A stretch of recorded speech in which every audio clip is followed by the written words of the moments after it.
दोस्तों आज इस वीडियो के माध्यम से क्लास 10th बिहार बोर्ड 2026 में जो भी बच्चे एग्जाम देने वाले हैं उनके लिए गणित का वीवीआई ऑब्जेक्टिव प्रश्न लेकर आया हूं जो परीक्षा में हर साल पूछे जाते हैं और दोस्तों 2026 बोर्ड में 100% पूछा जाएगा। तो दोस्तों मैं उम्मीद करता हूं कि इस वीडियो के माध्यम से हम जो भी वीवीआई ऑब्जेक्टिव प्रश्न को बताएंगे उन्हें आप शुरू से देखिएगा और बनाने का प्रयास कीजिएगा। और दोस्तों अगर वीडियो आपको अच्छा लगे तो एक लाइक जरूर कीजिएगा और अगर आप चैनल पर नए हैं तो चैनल को सब्सक्राइब कर लीजिए। तो चलिए दोस्तों बिना देरी किए हुए हम लोग शुरू करते हैं। देखिए दोस्तों, आपका पहला नंबर क्वेश्चन कि निम्नलिखित में कौन परिमेय संख्या है। दोस्तों परिमेय संख्या ऑप्शन नंबर बी होगा, क्योंकि ऊपर में √2 है, नीचे में √2 है। अगर ये दोनों कट जाएगा, ऊपर नीचे तो कट ही जाएगा, तो बचेगा सिर्फ 2। और 2 दोस्तों रूट में नहीं है, तो जो रूट में नहीं होता है ना वही हमारा परिमेय संख्या होता है, तो ऑप्शन नंबर बी हो जाएगा। और आपका 2 नंबर क्वेश्चन है निम्नलिखित में कौन अपरिमेय संख्या है, मतलब कि अपरिमेय संख्या बताना है। तो देखिए 64 का वर्गमूल 8, 36 का 6, तो ये हमारा परिमेय बन जाएगा। 81 का वर्गमूल 9 निकलेगा, ये भी परिमेय बन जाएगा। और देखिए 49 का 7 निकल जाएगा, वर्गमूल 9 का 3 निकल जाएगा। तो ये देखो ऑप्शन नंबर ए, बी और डी सबका वर्गमूल निकल गया, यानी कि रूट से बाहर हो गया, तो हमारा परिमेय होगा। लेकिन ऑप्शन नंबर सी है 2.5 का ना कोई वर्गमूल नहीं निकलता है, इसलिए ये रूट में ही रहेगा, तो अपरिमेय रहेगा। ठीक है, याद रखना। अगला हमारे पास क्वेश्चन है दोस्तों 3 नंबर, निम्नलिखित में कौन अभाज्य संख्या प्राइम नंबर। अभाज्य संख्या उसे कहते हैं जो किसी से भी 9 कटे। तो 9 आपका 3 से कट जाएगा तो नहीं होगा, 15 5 3 से कट जाएगा नहीं होगा, 27 3 9 से कट जाएगा नहीं होगा, लेकिन 11 तो कुछ से नहीं कटेगा। तो जो किसी से भी नहीं कटता है, बस अपने आप के ही अंक से कटे और 1 से कटे, वही हमारा अभाज्य संख्या होता है। 4 नंबर क्वेश्चन है, यदि n एक प्रकृत संख्या है तब n क्या होगा। तो n प्रकृत संख्या है तो n बराबर क्या होगा, 1 होगा, 2 होगा, 3 होगा, 4 होगा, यही ना प्रकृत संख्या होता है, और भी होगा। तो अगर हम n की जगह पर 1 रखें तो रूट में 1, तो इसका वर्गमूल 1 निकल जाएगा। अगर 2 रखें तो ये नहीं निकलेगा, यानी कि √2 ही हो जाएगा। अगर 3 रखें तभी नहीं निकलेगा, √3 ही हो जाएगा। अगर 4 रखे तो निकलेगा, तो 2 मिलेगा। तो देखिए ये √2 √3 आपका क्या है, अपरिमेय संख्या। 1 2 का है तो 1 2 आपका प्रकृत संख्या है। तो हम कह सकते हैं कि कभी प्रकृत संख्या मिलेगा, कभी अपरिमेय संख्या मिलेगा, जो कि ऑप्शन नंबर डी में दिया है। तो डी नंबर आपका बिल्कुल सही जवाब हो जाएगा। 5 नंबर क्वेश्चन है, 2 परिमेय संख्याओं के बीच अधिकतम कितनी परिमेय संख्या हो सकती है। तो अनंत हो सकता है, ऑप्शन नंबर आपका डी नंबर बिल्कुल सही जवाब हो जाएगा, इसे अच्छे से याद रखिएगा।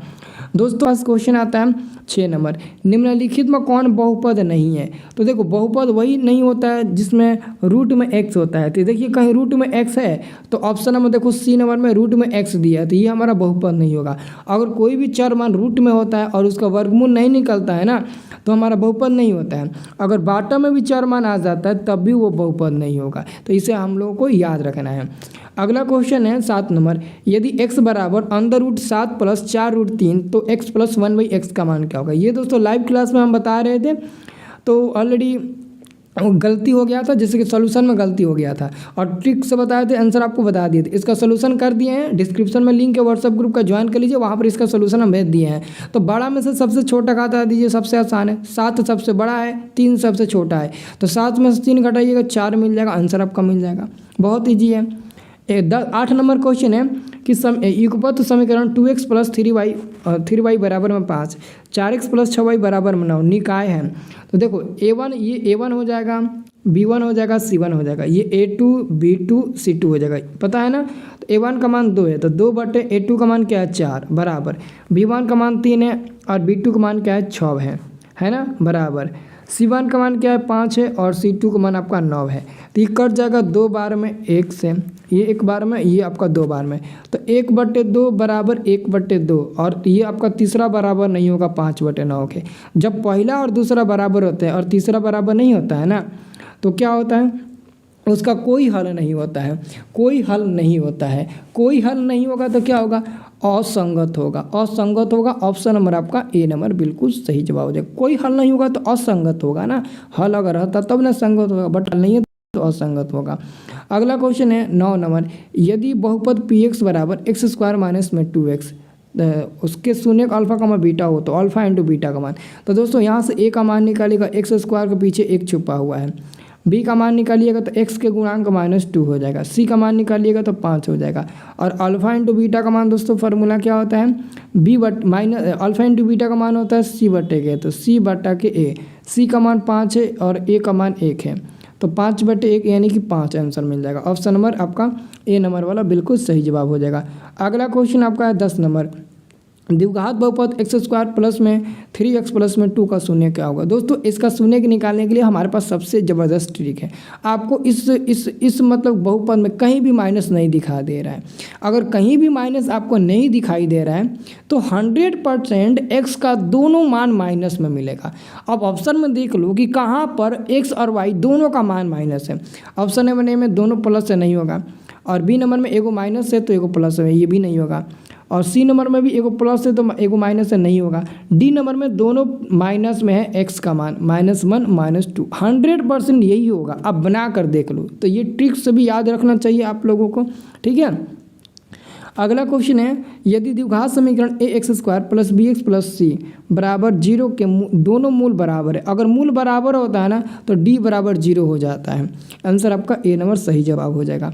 अगला क्वेश्चन आपका है दोस्तों 12 नंबर, यदि अल्फा तथा बीटा द्विघात बहुपद f(x) बराबर x² प्लस 2x, तो सबसे पहले a का मान निकालिए, x² के पीछे 1 है, b का मान निकालिएगा 2 मिल जाएगा, c का मान निकालिएगा 3 मिल जाएगा, और 1/अल्फा प्लस 1/बीटा, इसका हम फार्मूला आपको याद कराए हैं -b/c, मैंने आपको याद कराया है।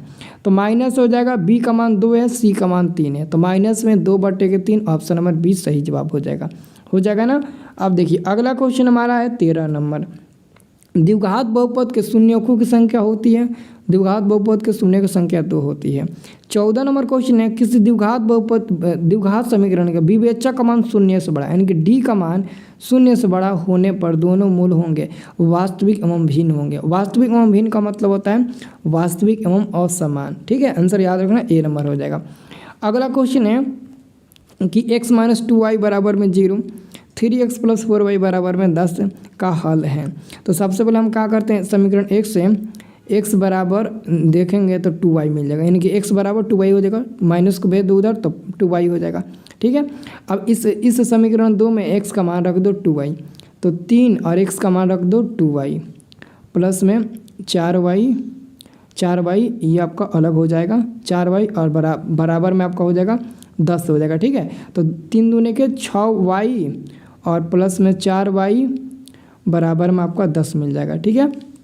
तो 6 4 ये आपका 4 होगा, 6 4 10 हो जाएगा, तो 10y बराबर 10, 10 से 10 कट जाएगा तो y का मान 1 मिल जाएगा, y का मान 1। अगर y का मान 1 मिल गया तो यहाँ पर आप 1 रख दो y का मान, तो x का मान 2 मिल जाएगा। तो ऑप्शन नंबर ए हो जाएगा, x का मान 2 और y का मान 1, ऑप्शन नंबर ए वाला सही जवाब हो जाएगा। अगला क्वेश्चन है, देखो ये बहुत इजी क्वेश्चन है, 1 plus cot square theta but 1 plus tan square theta, इसको सॉल्व नहीं करना है आप लोगों को, बहुत इजी है। पता है इजी क्यों है, अगर ऊपर में यहाँ पर cot स्क्वायर है तो आंसर में भी आपका cot स्क्वायर ही होगा, ये आपको याद रखना है। ये बहुत ईजी है, बहुत बहुत बहुत ईजी है, ठीक है। और वैसे ही दोस्तों आप देखिए 17 नंबर क्वेश्चन, 17 नंबर क्वेश्चन है, यदि साइन थीटा बराबर 3/5 तो कॉस थीटा का मान क्या होगा। दोस्तों साइन थीटा का मान दिया है 3/4, तो 3/4 साइन थीटा है, तो साइन का मान होता है p/h होता है ना। कॉस का मान निकालना है तो ph है, तो b का मान निकालना होगा, b का मान निकाल लीजिए, रूट में क्या होता है h² - p², तो h का मान 4, 4 का स्क्वायर आपका हो जाएगा 16 माइनस, ठीक है, p/h हो जाएगा, और 3 का स्क्वायर आपका 9 हो जाएगा। तो 16 में से 9 हो गया, कितना बचेगा आपका, रूट में 7 बचेगा ना। लेकिन दोस्तों यहाँ पर गलत नहीं ना दिया है, साइन थीटा 5 दिया ना, 3/5 दिया, सॉरी यहाँ पर 5 होगा, तो 5 का स्क्वायर आपका 25 हो जाएगा। 25 में से 9 घटेगा 16 मिलेगा, 16 का वर्गमूल 4 निकल जाएगा, यानी कि बी का मान 4 मिल गया। कॉस थीटा का मान होता है b/h, b का मान 4 और h का मान 5 है, तो 4/5 ऑप्शन नंबर ए सही जवाब हो जाएगा, ओके, याद रखना। अब देखो, अभी आप लोग 16 नंबर जो क्वेश्चन देखे थे ना, वही है आपका 18 नंबर क्वेश्चन, एकदम सेम टू सेम है। नीचे में क्या है, 1 प्लस tan स्क्वायर है, और इसके नीचे में 1 प्लस cot स्क्वायर है। अगर cot स्क्वायर नीचे में है तो यहाँ पर नीचे में tan स्क्वायर था, आंसर मिला था cot स्क्वायर, तो नीचे में cot स्क्वायर है तो आंसर क्या मिलेगा, आंसर आपका मिलेगा टेन स्क्वायर मिलेगा, क्योंकि ऊपर सेक स्क्वायर की जगह पर सेक स्क्वायर का फॉर्मूला होता है 1 प्लस टेन स्क्वायर ए। तो ऊपर में फिर आपका टेन स्क्वायर आ जाएगा और बटे में 1 प्लस कॉट स्क्वायर, तो फिर टेन स्क्वायर है ना, तो टेन स्क्वायर ही आंसर होगा। इसलिए इसको याद रखना। इसको सॉल्व करके बोर्ड पर हम बता देंगे।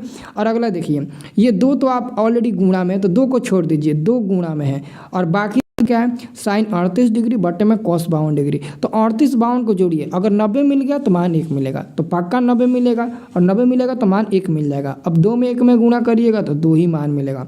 ठीक है, अब देखिए आपका अगला क्वेश्चन है आपका 20 नंबर, 2 tan 30 डिग्री बटे में 1 प्लस टेन स्क्वायर 30 डिग्री। तो 2 गुणा tan 30 का मान होता है 1/√3 बटे में 1 प्लस tan 30 का मान होता है 1/√3, लेकिन इसका स्क्वायर हो जाएगा। अब देखिए ऊपर में ऊपर गुणा करिएगा तो 2/√3 मिल जाएगा, नीचे 1 प्लस 1 का स्क्वायर 1, √3 का स्क्वायर 3। अब इसको बाटा बका आप जोड़ बना लीजिए, बाटा बका जोड़ बनाइएगा तो 4/3 मिलेगा, 2 एकम 2, 2 दूने के 4, ये √3 से ये 3 कर जाएगा √3 बार में, तो √3 जाकर ऊपर गुणा हो जाएगा और बाटा में 2 बचेगा, और √3/2 साइन 60 का मान होता है, इसलिए हमारा आंसर साइन 60 हो जाएगा। ओके, तो ये 20 प्रश्न आपके लिए बहुत इंपॉर्टेंट है। अगर ऐसे ही आपको वीडियो देखना है तो चैनल को सब्सक्राइब करिए, वीडियो को लाइक करिए, ढेर सारा कमेंट करिए कि आप लोग को ये कैसा